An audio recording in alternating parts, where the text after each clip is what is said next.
स्वागत है आपका न्यूज 360 में। आप देख रहे हैं देश का विश्वसनीय न्यूज चैनल और आज हम जिला सिवान के उस चिकित्सक से रूबरू हो रहे हैं जो इस इलाके के जाने माने बवासीर एवं भगंदर रोग विशेषज्ञ हैं।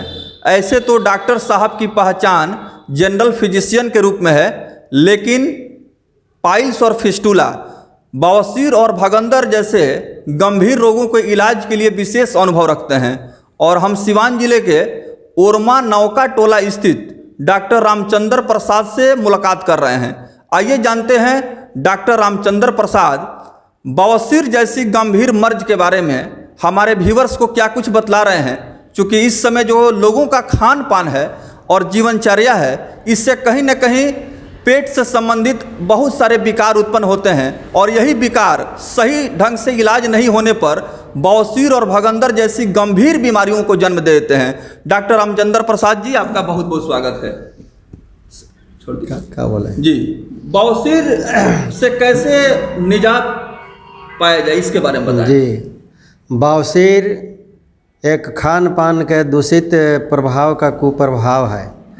अतः आप लोग जितना शाकाहारी रहेंगे, दिनचर्या के साथ रहेंगे, शुद्ध भोजन करेंगे, आहार विहार ठीक रहेगा तो ठीक रहेगा।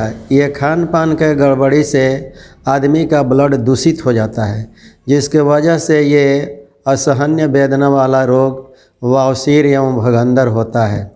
इसमें अधिकतर पेट से संबंधित होता है।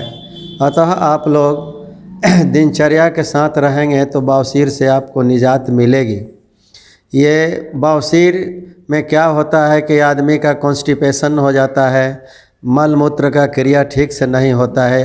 जब आदमी जाता है मल त्याग करने के लिए, उस समय उस पर काफ़ी गुद मार्ग पर प्रभाव पड़ता है, प्रेशर पड़ता है, जिसके वजह से वहाँ का मांस और स्किन वगैरह रैप्चर हो जाता है और वहीं से वह बवासीर उत्पन्न हो जाता है। इससे भी कष्टदायक भगंदर होता है। भगंदर का मुंह बाहर होता है और रोग अंदर पैखाना के अंदर होता है। ये बहुत ही कष्टदायक होता है। भविष्य में बढ़िया से चिकित्सा नहीं कराया जाए तो ये कैंसर का रूप ले लेता है। डॉक्टर साहब, आयुर्वेदिक चिकित्सा पद्धति की बात करें तो जब सभी लोग एलोपैथिक चिकित्सा से निराश हो जाते हैं, हताश हो जाते हैं और उनको लगता है कि नहीं, इस इलाज से पूर्ण संतुष्टि नहीं है, रोग नहीं ठीक हो पा रहा है, तब आयुर्वेद के शरण में जाते हैं। जी, तो क्या कहना चाहेंगे, क्यों इस तरह की मानसिकता समाज में अधिक देखी जाती है? ये एलोपैथिक चिकित्सा जो है उस पर शरीर पर एकाएक कुप्रभाव बहुत ज़्यादा डालता है। जिस तरह से किसी नाद के अंदर किस चीज़ को ढक दिया जाए तो ढका ही रहता है, उसी तरह से एक बार एक आदमी अंग्रेजी दवा खाता है तो उसको ढक देता है, लेकिन अच्छा नहीं होता है। और आयुर्वेद के साथ ऐसा है, मूल कारण को ही दूर किया जाता है। कैसे हुआ, किस कारण से हुआ, उसी की चिकित्सा होती है, उसी से अच्छा हो जाता है। बवासीर और भगंदर के विषय में आप जानकारी दे रहे हैं और आप आयुर्वेद के विद्वान हैं और आयुर्वेदाचार्य के रूप में भी आपकी पहचान है और इसी पद्धति से आपने अपने ज्ञान को बढ़ाया है और अपना एजुकेशन भी हासिल किया है। तो आप बतलाएं सर कि आयुर्वेद की जो औषधियां हैं, जी जी, जो कम्प्लीटली आयुर्वेदिक मेडिसिन है, जी जी, वो कितना प्रभावकारी है? 100% प्रभावकारी है। जैसे उसमें हुआ अर्शकुठार रस है, पाइलोचेक है, अभयारिष्ट है, नित्यम चूर्ण है, ये सब बहुत दवाइयाँ अत्यंत लाभकारी हैं। डॉक्टर रामचंद्र प्रसाद विशेष रूप से बवासीर और भगंदर जैसे गंभीर बीमारियों के विषय में हमारे व्यूअर्स को जानकारी दे रहे हैं और इनका साफ तौर पर कहना है कि जो लोग बवासीर और भगंदर से पीड़ित हैं उनको हताश, निराश, परेशान होने की आवश्यकता नहीं है। सही समय पर सही चिकित्सक के पास अगर पहुंचेंगे तो निश्चित रूप से आपको लाभ मिलेगा और इस बीमारी को जड़ से ठीक किया जा सकता है। और जिस तरह का मेडिसिन आयुर्वेद में अवेलेबल है, इसका सेवन सही ढंग से हो और समय से हो तो निश्चित रूप से कहा जा सकता है कि तमाम जो भी पैथ मौजूद हैं उस पैथ में आयुर्वेदिक मेडिसिन और आयुर्वेदिक जो पद्धति है वो ज़्यादा कारगर और प्रभावकारी है। सर, आप बतलाएं कि कुछ लोग सर्जरी का सहारा लेते हैं बवासीर में, जी जी ऑपरेशन की तरफ जाते हैं। जी जी इसके विषय में क्या कहना चाहिए? जी, जब फिस्टुला हो जाता है ना तो उसका रूट बन जाता है, रास्ता हो जाता है। उस रूट को ख़त्म करने के लिए ऑपरेशन ही किया जाता है, दूसरा उसका उपाय नहीं है। तो इसलिए भगंदर का अक्सरहा चिकित्सा जो है ऑपरेशन से सही होता है। तो आयुर्वेद में शल्य चिकित्सा होती जी है। है, शल्य चिकित्सा है। तो शल्य चिकित्सा की प्रक्रिया कितने दिनों में पूरी हो जाती है? लगभग 1 महीना के भीतर में ही पूरी हो जाती है। जो लोग बवासीर से पीड़ित हैं उनको लाभ एकदम 100% लाभ मिलेगा। जी। जी कुछ सुझाव बतलाएं कि कैसे इस तरह के बीमारियों से मुक्ति मिले और आहार किस तरह का हो जिससे कि पाचन क्रिया प्रभावित नहीं हो। जी जी, इसमें आहार विहार जो है ना, रहन सहन आदमी का खान पान बहुत शुद्ध होना चाहिए। जैसे अंडा, मांस, मछली, कंदा, बैंगन, कोहड़ा, इस सब से वर्जित रहना चाहिए। ये ब्लड को दूषित कर देता है, जिसके वजह से मल मूत्र के क्रिया पर कुप्रभाव डालता है, जिसके वजह से ये रोग होता है।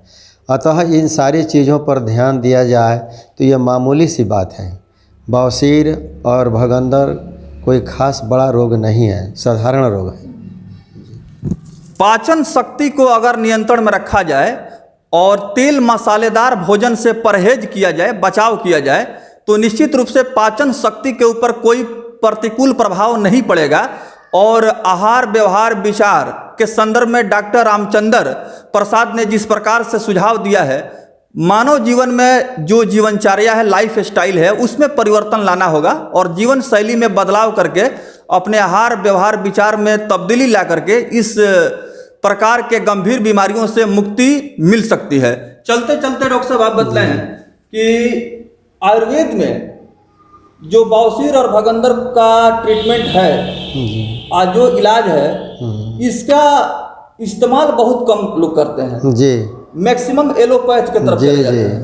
जी, ये चूँकि बहुत ही कष्टदायक रोग है, लोग सहन नहीं कर पाते हैं। लेकिन प्रारंभिक अवस्था में डॉक्टर के पास लोग आ जाएं तो बहुत जल्द ही अच्छा हो जाता है।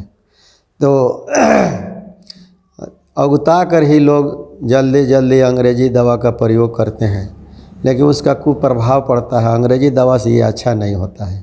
इसका बढ़िया दवाई आयुर्वेद में ही है। जैसे हुआ अर्शकुठार रस हुआ, पंचस्कार चूर्ण हुआ, हिंगवाष्टक हुआ, पाइलोचेक हुआ, नित्यम चूर्ण हुआ, त्रिफला चूर्ण हुआ। इन सारी दवाओं से समूल नष्ट हो जाता है। जिन लोगों की पाचन क्रिया ठीक नहीं होती है, जी जी, उनमें बवासीर होने की संभावना अधिक हो जाती है। विशेष करके होती है। जिनका पाचन क्रिया सही नहीं होता, जठराग्नि मंद रहती है, वो जल्दी नहीं अच्छा हो पाते हैं। जिनका अच्छा होता है जल्दी ही अच्छे लोग हो जाते हैं। जी, फलाहार और शाकाहार का विशेष रूप से ध्यान हो। जी जी, इसमें जितना ही शाकाहारी आदमी भोजन करेगा उतना ही बहुत लाभ मिलता है। ये मांसाहारी पर तो और तीव्रता से बढ़ता है ये।